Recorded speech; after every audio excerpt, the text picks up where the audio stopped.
मस्त असं चमचमीत गावरान पद्धतीचं तरीवालं कालवण आज आपण पाहणार आहोत। अंड्याचं फोडलेलं कालवण, तेही पाट्यावर वाटलेल्या वाटणासोबत। चला तर मग व्हिडिओला सुरुवात करूयात। आज आपण गावरान पद्धतीचं फोडलेल्या अंड्याचं कालवण बनवत आहोत। त्यासाठी आपण त्याचं जे वाटण बनवणार आहोत ते पाट्यावरतीच वाटणार आहोत, अगदी गावरान। त्यासाठी आपल्याला इथे आलं लागणार, 4 हिरव्या मिरच्या, कोथिंबीर, जिरं, खोबरं, काही लसणाच्या पाकळ्या, लवंग, दालचिनीचा तुकडा, चक्री फूल आणि काळी मिरी। हे सर्व जे साहित्य आहे ते आपल्याला पाट्यावरती मस्त असं बारीक वाटून घ्यायचं आहे।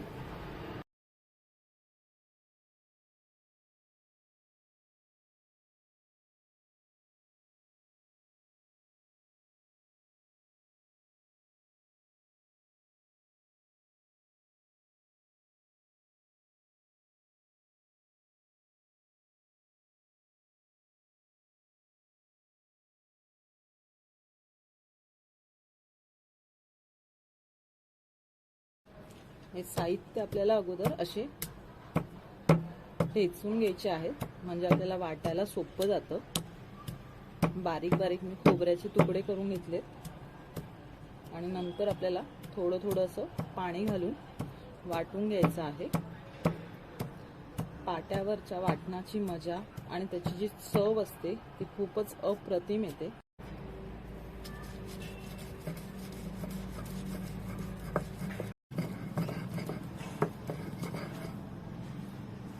हे पहा, मस्त असं आपलं वाटण छानपैकी वाटलं गेलेलं आहे पाट्यावर। थोडा वेळ जातो पण चविष्ट असं वाटण आपलं तयार होतं, त्यामुळे आपलं कालवण पण खूप चविष्ट होणार आहे। आता हे सर्व आपल्याला व्यवस्थित असं पाट्यावरचं पुसून घ्यायचं।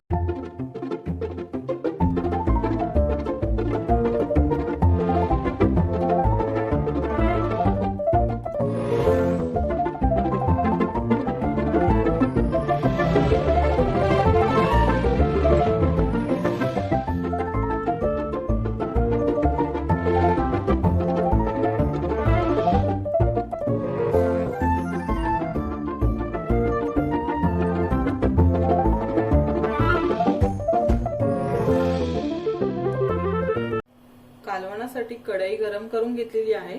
यामध्ये 1 मोठा चमचा मी तेल घालतीये। तेल गरम झालं की यामध्ये आपल्याला बारीक चिरलेला कांदा घालायचा आहे। तेल गरम झालंय, इथे 2 मी बारीक चिरलेले कांदे घेतले। कांदा आपल्याला व्यवस्थित असा परतून घ्यायचा आहे।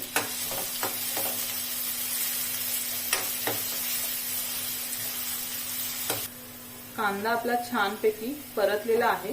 आता यामध्ये मी लाल तिखट घालते। कांदा परततानाच आपण जर लाल तिखट घातलं तर आपल्या कालवणाला तरी छान येते, रंग खूपच सुरेख येतो, त्यामुळे मी आत्ताच लाल तिखट घातलेलं आहे। आता यामध्ये आपल्याला जे आपण वाटण वाटलं होतं पाट्यावरती ते घालायचं आहे।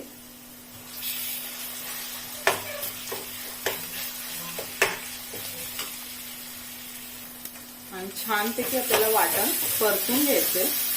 इथे मी वाटणासाठी ओलं खोबरं घेतलं होतं, तुम्ही सुक्या खोबऱ्याचा पण इथे वापर करू शकता। व्यवस्थित तेल सुटेपर्यंत वाटण छान परतून घ्यायचं आहे।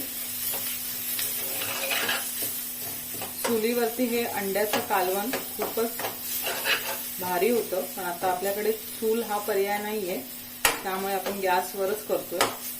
म्हणजे पाट्यावरती आपण वाटण वाटलंय, त्यामुळे आपल्या कालवणाची चव खूप चांगलीच येणार आहे।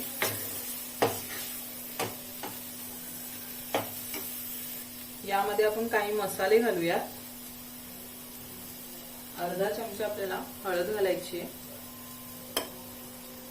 इथे 1 चमचा मी कोल्हापुरी मसाला घालतेय, तुमच्याकडे जर नसेल तर तुम्ही लाल तिखट पण घालू शकता। आणि अर्धा छोटा चमचा गरम मसाला घालायचा आहे। चवीनुसार मीठ।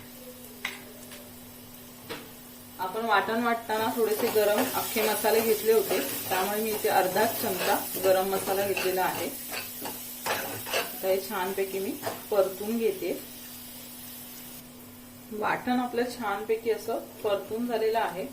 आता यामध्ये आपल्याला पाणी घालायचंय, कितपत आपल्याला कालवण पातळ करायचंय. हे कालवण थोडंसं पातळच असतं. यामध्ये मी गरम पाणीच घालते. गरम मसाल्यामध्ये कधी गरम पाणीच वापर करायचा आहे.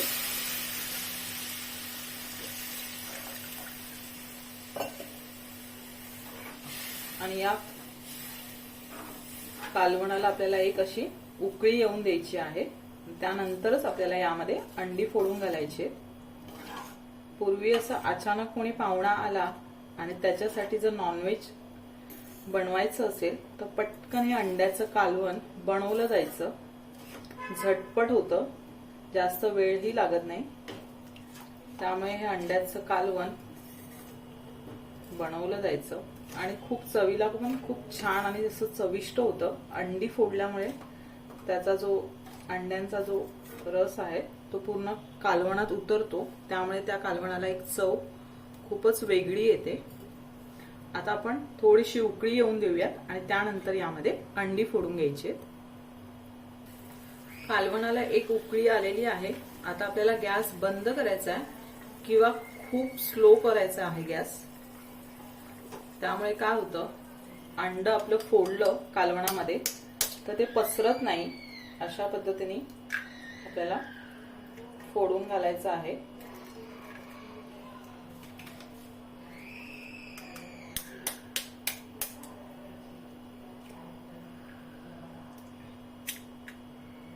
सर्व अंडी अशीच मी फोडून घेते.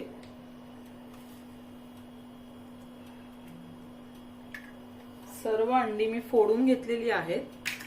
आता आपल्याला अजिबात ही अंडी हलवायची नाहीयेत. गॅस आपल्याला चालू करायचा आहे आणि मंद गॅसवरती आपल्याला हे कालवण व्यवस्थित असं शिजून द्यायचंय. एक 4 ते 5 मिनिटं झाले की आपल्याला चमच्याने हे कालवण हलवायचं आहे. एक 5 ते 6 मिनिटं झालेली आहेत. कालवणाला आपल्या तरी बघा किती सुंदर आलेली आहे. आता आपण चमच्याने हळूवारपणे अंडी बघून घेऊयात. हे पहा, अंड आपलं असं परफेक्ट एकाच ठिकाणी सेट झालेला आहे.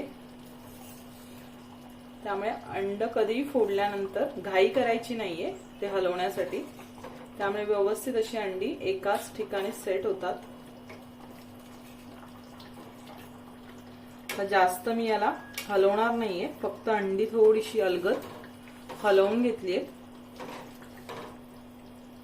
आणखीन एक 5 मिनिटं आपल्याला व्यवस्थित हे कालवण शिजवून द्यायचंय. त्यानंतर आपलं कालवण तयार होईल. छान असं तर्री आलेलं आपलं फोडलेल्या अंड्याचं कालवण तयार झालेलं आहे.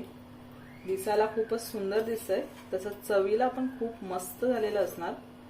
तुम्हाला ही रेसिपी कशी वाटली हे मला कमेंटमध्ये नक्की सांगा. व्हिडिओ आवडला असेल तर लाईक करा, शेअर करा. चैतालीस फूडोलॉजी चॅनलला सबस्क्राईब करा. भेटूया आपण अशाच पुढच्या एक नवीन चमचमीत रेसिपी सोबत. तोपर्यंत तुमच्या सर्वांचे धन्यवाद.